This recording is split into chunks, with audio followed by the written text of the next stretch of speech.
जलम चढ़ावा, हर हर बोली दम लगावा। ए भोले दानी काहे सूतल बानी, जड़ से कोरोना मिटा दीना। ए भोले दानी काहे सूतल बानी, जड़ से कोरोना मिटा दीना।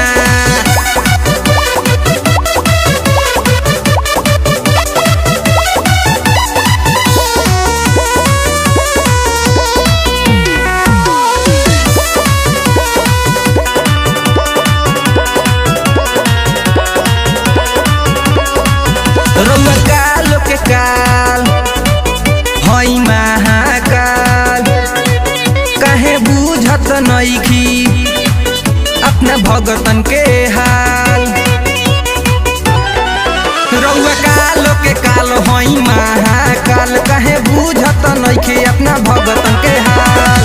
केतना लोगवा के जानवा जाता, साल भर से बोलबम के हाला न सुनाता, सोकर दुखवा भगा दीना। ये भोले दानी काहे सूतल बानी, त्राहि त्राहि मचे हाहाकार, करे है गिनती बारंबार, दुष्ट दानव कितने मारे, करो कोरोना का संहार। ए भोले दानी काहे सूतल बानी, जड़ से कोरोना मिटा दीना।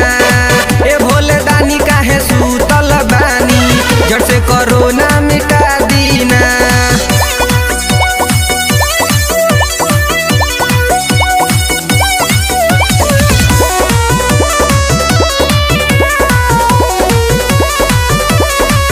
केहू कान्हा पे कामर लेके जाई कि ना, हर हर बम बम बम दोहराई कि ना।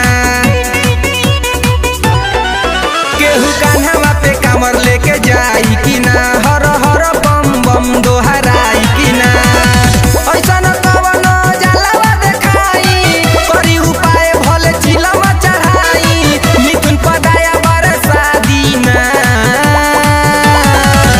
ये भोले दानी काहे सूतल बानी, कालो का है कालजू, महाकाल कहलाता है, आ जाओ शिव शंभु ये भक्त तुम्हें बुलाता है।